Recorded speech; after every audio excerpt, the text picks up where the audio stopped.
Attorney Paul, I think my coworker is a victim of sexual harassment, but she is afraid to file a complaint. What can I do? We must give first a background on what sexual harassment is. Kasi even the one who's asking this question is not sure whether there's sexual harassment that's happening. Sexual harassment, as interpreted by the Supreme Court, is an abuse of authority. It is an abuse of power. Why? Because it can only be committed by someone who has a higher position than the victim. It can be committed within a working environment or a workplace, and it can also be committed within a training environment, including an educational institution, a school, no, or a training center. So sexual harassment is said to have been committed when the offender, the person harassing, is asking for sexual favors in exchange for something, no, like continuous employment, promotion, salary increase, any benefit in relation to employment, academic requirements, no, certification. Even if the victim did not give in to the pressure of the harasser, it's already considered sexual harassment. So that is sexual harassment under the old law. What about under the new law, Safe Spaces Act? What is sexual harassment? Now, there is a new sexual harassment defined under this new law. It's called gender-based sexual harassment. Both this law, both the old law and the new law, coexist, no? Hindi po na-repeal yung old law. So under the new law, instead of giving a benefit or favor and in exchange for sexual favors, it's no longer that. It is defined as any uninvited, unwelcome sexual remarks or actions or actuations against a victim. Anyone can be an offender under the new law. Even a subordinate can be an offender.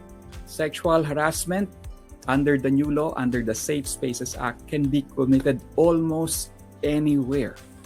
Sexual harassment can be committed in cyberspace.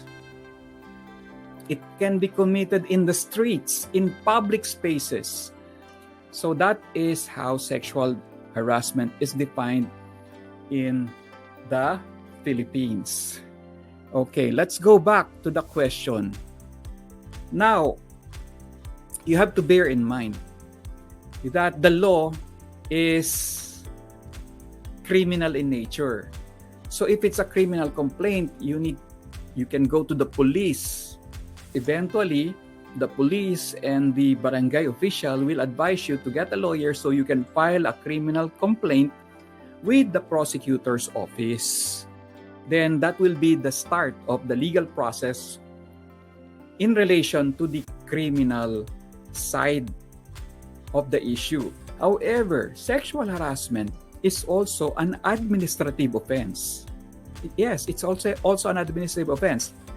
Employers and schools are required to have policies against sexual harassment and are required to consider sexual harassment as an administrative offense.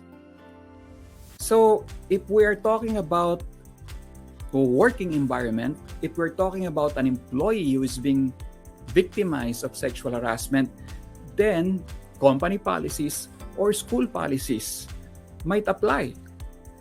Make sure that your policies, rules, and procedures on anti-sexual harassment is up to date.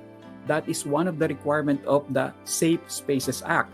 All schools and all establishments, all employers must update their anti-sexual harassment policies and procedure.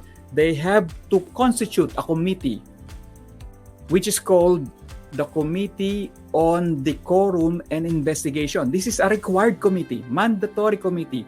If you get inspected by the Department of Labor and Employment or by any government agencies enforcing the law and you don't have a CODI, you will be considered in violation of the law. No? And there is a specific composition.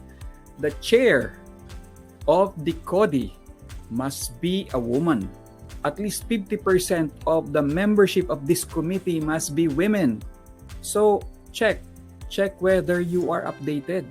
Check whether your company policies are updated, because you would be considered in violation, and it's a criminal offense for school owners, for school administrators, for the owners of companies, for the owners of establishment, not to have an updated company policy on anti-sexual harassment. Okay.